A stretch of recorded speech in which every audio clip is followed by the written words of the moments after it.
Hello and welcome to a very special edition of the Cats Whiskers podcast. My name is Jono Bullard. Earlier today I got the chance to speak to now former Panthers netminder Craig Kowalski.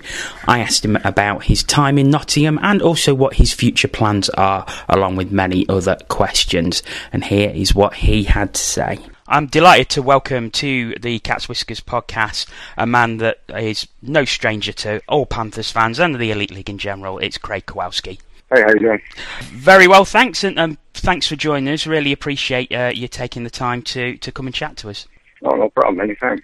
So, obviously, I think we'll start with last week, and of course, the news that you won't be coming back to the Nottingham Panthers after 5 seasons with the club. You've obviously had a few days to reflect on that. You know, what are your thoughts now at this time? Well, I kind of knew once I left Nottingham. I kind of knew my time was probably over. I had a pretty good inkling that was going to happen. So I was a little prepared for it, but officially hearing it, wasn't the news I was looking for when I woke up that morning. But I was hopeful. But club decided to go a different way, and I don't blame them for wanting to go.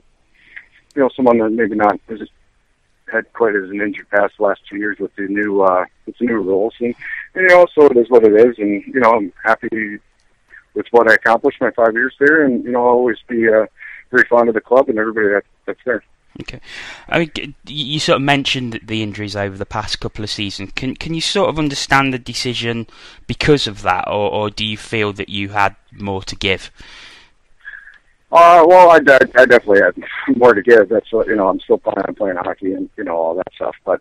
It's a decision that they went with and they made, and that's their, like I said, that's their prerogative. I don't believe the only injury really that I suffered being there was my groin this year. That other than that, but I got hit by 3 guys and got injured 3 times by getting hit. So I don't really see that as an injury. Any goalie in that situation probably would have happened, especially to the last one in Belfast. I mean, wouldn't have mattered if you had Marty Brodeur or Patrick Law back there. The same thing would have happened. So, I was going to ask you about Belfast, because obviously that turned out to be your last game for the club, which I'm sure is not the way that you would have wanted to go out at all.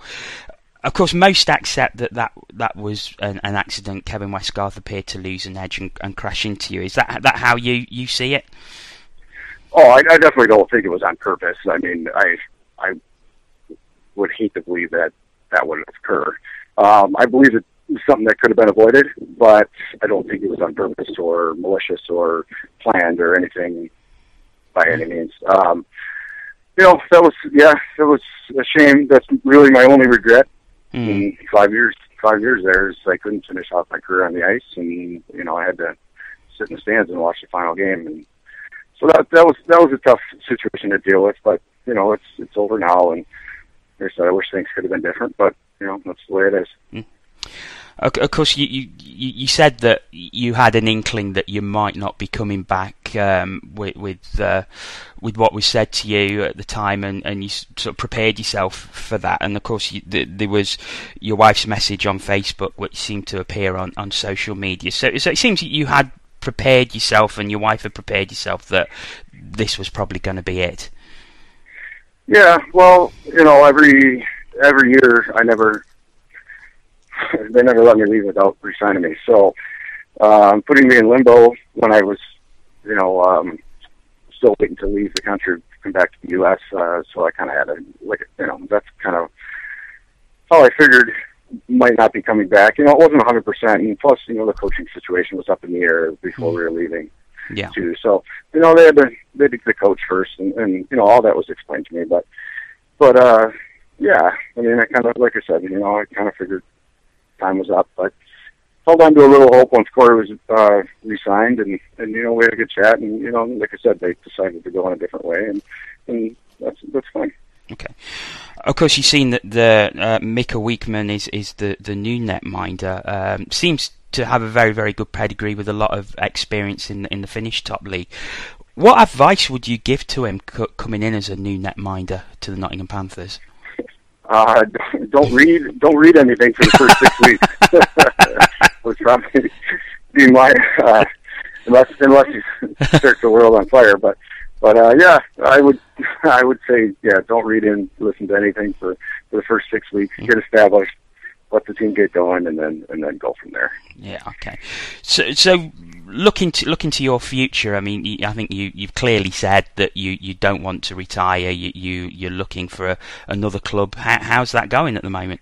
It's going pretty well. Got a couple irons in the fire, as they say, but I'm looking for the right situation. It's a little harder now that we have 2 kids running around Europe. So like I said, we're just looking for the right situation, and hopefully that presents itself, and hopefully sooner rather than later. Mm-hmm. But as of right now, nothing concrete or anything.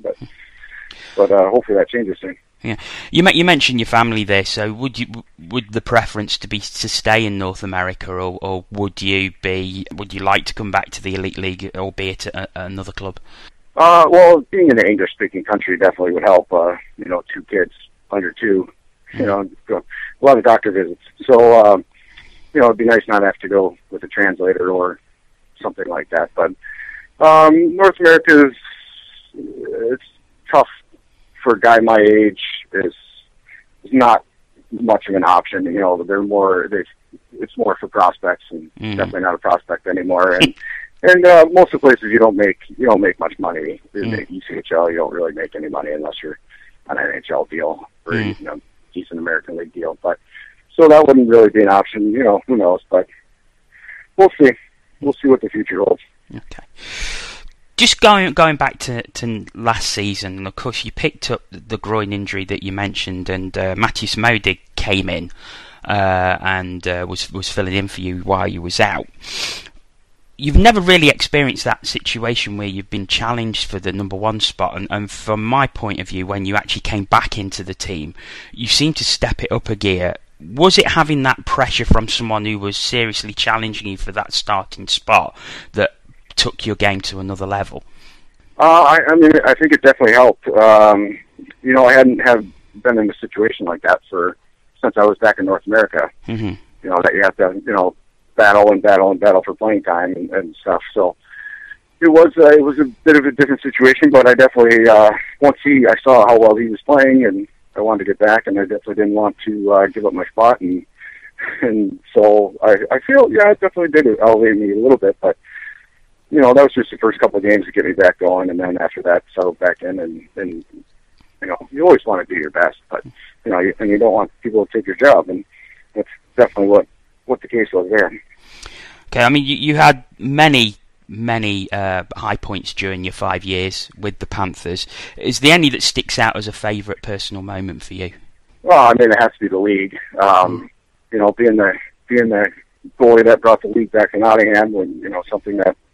Obviously, everybody was craving. It was something I'll never forget. That was a really, really special team, obviously, since we've won it all. And, it's so hard to do that. And everything, stars really have to align perfectly to have a season like that, as we've seen the last 2 years. We've had 3 different teams win each title the last couple of years. So it shows the league's getting, I think, better. Adding the import maybe is making the teams that don't have all the Brits that the top end teams have, that that levels the playing field a bit, but definitely the league and that Grand Slam or treble winning season, whatever you want to call it. It depends who you're a fan of, I guess. But Sheffield fans would definitely say a treble. yeah. So that's definitely the season that. Mm-hmm.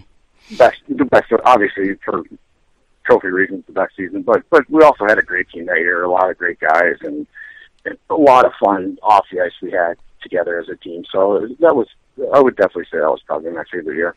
So who were the sort of best players? Who were the players that you really feared coming up against? Because I remember you saying that when Panthers signed Chris Higgins last season, you was quite happy because it meant that he would be playing for you instead of against you as before. But are there any other players that really stood out or you really didn't like facing? Well, definitely those couple guys in Sheffield last year. That line that they had. I mean, all 3 of those guys, Waugh, Forney and Freder.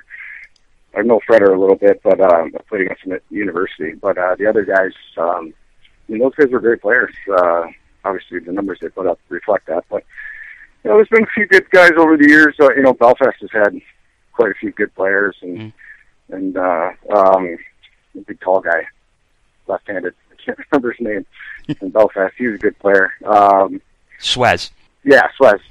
There you go. Yeah, he was a good one. There's been a lot of good players over the years, but I definitely, I would say the guy that had our number the most would be, unless I'm forgetting somebody, would definitely be Matthew Law. Yeah. What about net minding battles? So who were the other netminders you really looked up to, respected throughout the Elite League? Well, I think I'd have to go with Murphy, since basically played against him for 5 years, and we had a lot of good battles and battle for some trophies and stuff. So, and I really like the way he plays. He's a smaller guy, athletic, similar to how I play. So I really like that. But I think Ben Bounds is going to be a great one here. When definitely with Cardiff on the up and up, and having him anchor in their team, I think he's going to be a good one. And there's just been a lot of good goalies over the years. Stewart was great this year. I know Stewart a little bit. He actually played at the same university just a couple years apart. So, I think you'll see him the next. I think he signed a 2-year deal. So, see him for a couple of years, and like I said, there's been quite a few good goalies come through the system there. Obviously, with you leaving now, a lot of fans have said that your shirt should be retired for everything that you've done for the club. How do you feel about that?